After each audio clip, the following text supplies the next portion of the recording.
kebanyakan mahasiswa itu kayak malas gitu loh ikut gitu-gitu, karena memang mereka itu sudah kayak keberatan tugas, mau gini juga malas dan lain sebagainya. Nah, PKM itu salah satu bentuk dari pengembangan potensi yang ada di diri kita. Nah, selain dari bentuk potensi pengembangan diri,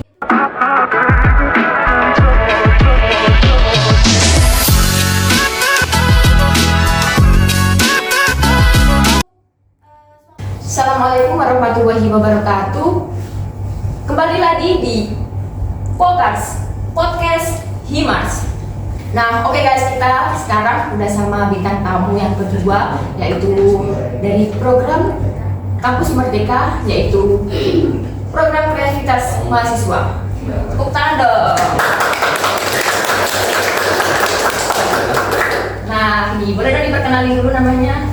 Hai guys, perkenalkan nama saya Alvin Lelatul Fitria, biasa dipanggil Fitri. Saya dari program studi S1 Administrasi Rumah Sakit. Di sini saya masih semester 4. hai guys, nama saya Mei Widati, biasa dipanggil Widati. Nah, saya juga sama seperti Mbak Fitri, yakni dari program studi S1 Administrasi Rumah Sakit dan semester 4. Nah, oke. Sekarang kalian kan sedang mengikuti program kreativitas mahasiswa. Boleh dong dijelasin apa sih program ini? Boleh dong, siapa yang mau jawab? Oke, silakan. Oke, nah kita biasanya mengenalkan kan program kreativitas mahasiswa atau PKM. Nah, itu adalah salah satu program dari Kampus Merdeka. Nah, PKM itu sendiri ada beberapa bidang ya, Mbak Fitri ya. Nah, untuk PKM yang kita itu sendiri itu ada di bidang PKM kewirausahaan. Gitu. Terus apa nih inovasi dari kalian? Saya dengar juga kalian udah lolos sampai 2 kali ya. Nah, boleh dong spill apa sih program yang sampai lolos sampai dapat pendanaan nih sampai sekarang? Nah, untuk inovasi kita yang pertama, yang tahun kemarin yang mendapatkan pendanaan itu, kita mengambil judul yang bernamakan Nakapolri, yaitu Terminalia Catapa Eco-Friendly.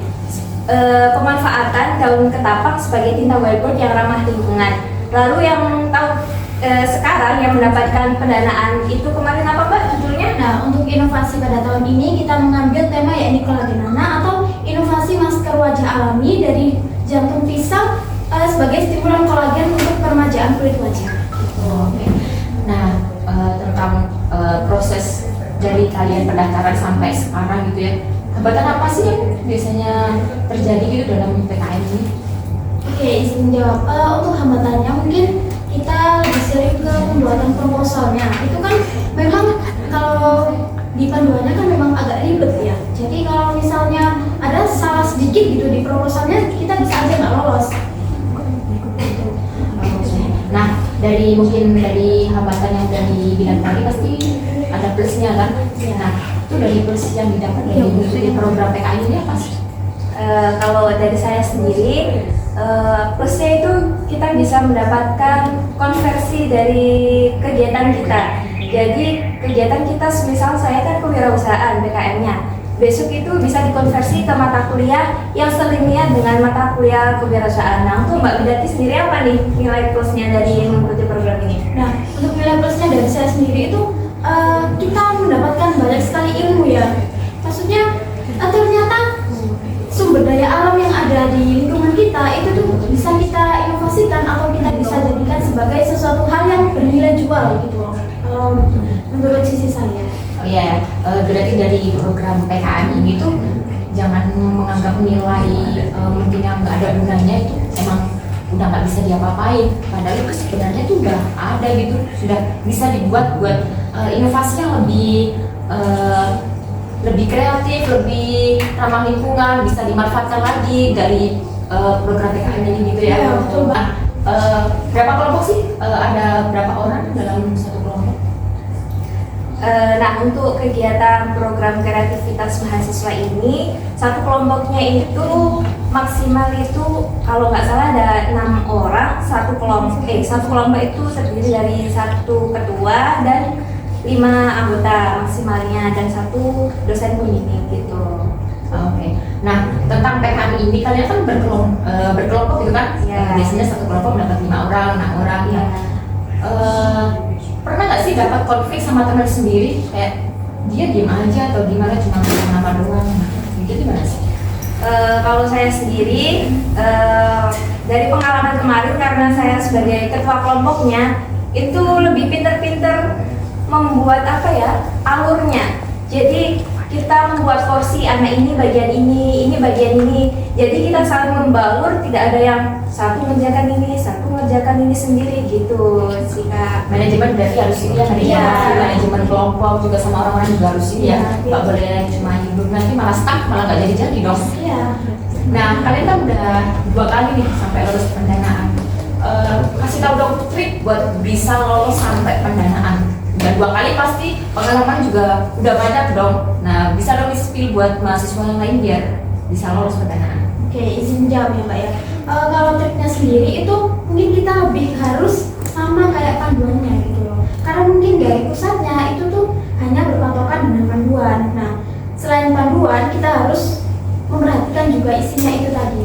Nah, biasanya itu ada beberapa kesalahan yang memang nggak diteliti sama anak-anak itu di panduan PKM itu untuk proposal tidak ada cover. Nah, kebanyakan mereka itu menggunakan cover.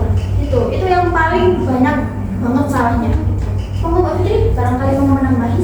Nah mungkin dari saya kekompakan tim itu harus disatukan dan harus saling konsultasi sama dosen pembimbing, progresnya apa, besok mau ngapain, begitu sih. Dan betul kata Mbak Widati tadi, dan ingat juga panduan buku proposal itu, membuat proposal itu setiap tahunnya berbeda, tidak sama. Jadi itu harus diteliti lebih detail lagi gitu. Nah, itu ya guys, itu adalah salah satu trik buat kalian yang mau ngikutin PKM. Kalian tuh harus sering-sering baca panduan. Nah, di sini juga di Universitas Muhammadiyah Lamongan ini juga kita tuh ada bimbingan ya kan? Iya, betul. Nah, ini juga ada bimbingan buat mahasiswa biar lebih dikoreksi lagi nih sama pembimbing apa sih yang kurang biar kita juga lolos juga menguntungkan kampus juga kan? Iya. Nah, pertanyaan selanjutnya nih, progresnya dari awal sampai sekarang gimana sih? Kalau sampai saat ini progres tim kami itu sedang membuat sampel untuk uji lab. Jadi kita akan menguji pH dari masker itu sendiri, lalu uji kualitasnya, kadaluarsanya dan yang lain-lain begitu sih Kak. Oke. Terus kalian itu motivasi apa sih yang menggerakkan kalian biar bisa berkontribusi dalam program ini? Mungkin Mbak Widati dulu. Oke, kalau dari saya sendiri ikut program seperti itu kita bisa mengembangkan potensi yang ada di diri kita tentunya Mbak. Karena memang dari sisi yang saya lihat itu kebanyakan mahasiswa itu kayak malas gitu loh ikut gitu-gitu. Karena memang mereka itu sudah kayak keberatan tugas, mau gini juga malas dan lain sebagainya. Nah, PKM itu salah satu bentuk dari pengembangan potensi yang ada di diri kita. Nah, selain dari bentuk potensi pengembangan diri, itu kita juga bisa kayak menganalisis di lingkungan sekitar kita nih apa sih yang bisa kita lakuin gitu loh untuk suatu hal yang ada manfaatnya gitu. Kayak seperti tadi PKM kewirausahaan. Nah, membuat sumber daya alam yang sekilas kita lihat itu tidak memiliki harga jual, tapi ketika kita sudah memasukkan ke dalam PKM, kita kasih inovasi dari kita, itu mereka atau sumber daya alam itu tadi pasti memiliki nilai jual gitu. Nah, gimana nih?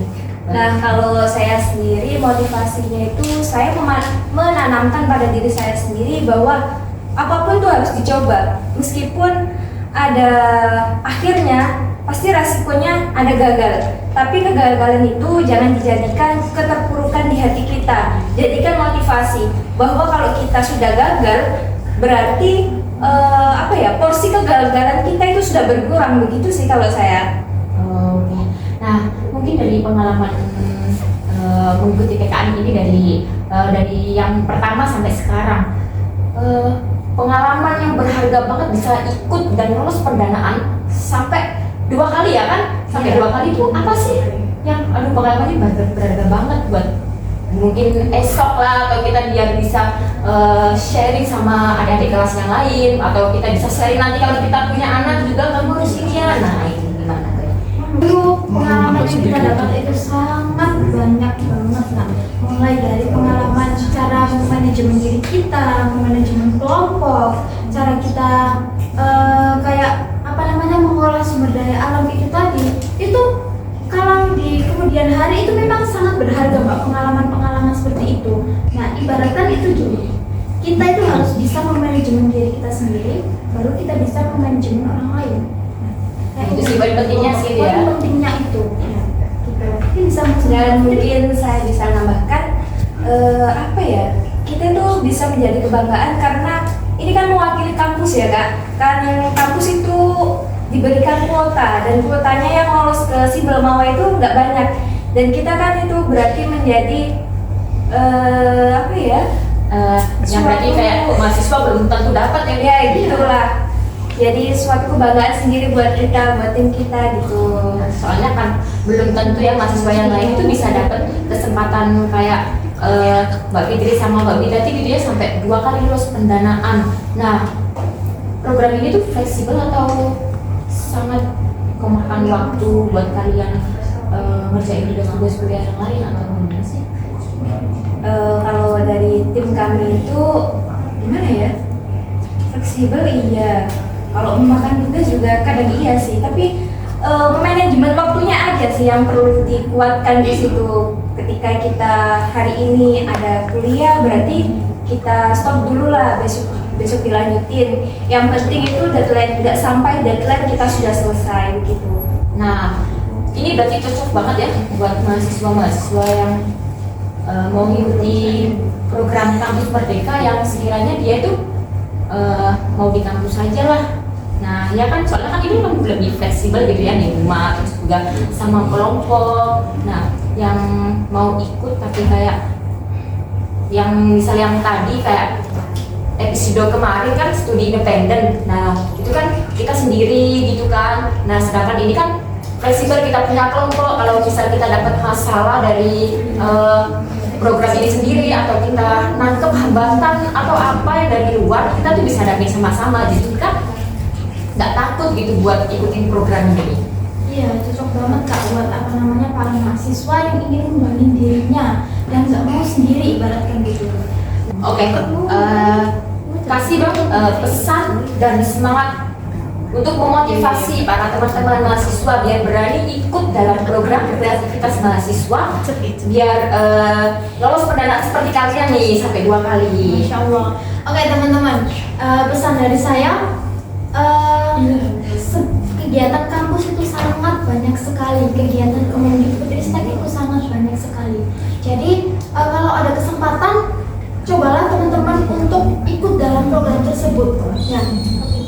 Karena jangan kalian hanya kuliah pulang gitu ya. Mohon maaf ya, mungkin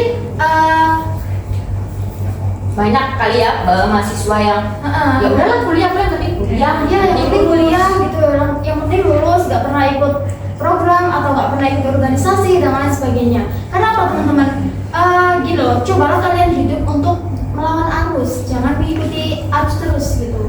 Nah, karena kalau kalian melawan arus, kalian nggak akan, karena kalau kalian tidak melawan arus, kalian tidak akan pernah tahu apa, ibaratkan ada kebahagiaan apa sih yang ada setelah kalian melewati arus tersebut gitu. Mungkin dari Mbak Fitri mau menambahi? Mungkin dari saya menambahin sedikit dari Mbak Widati.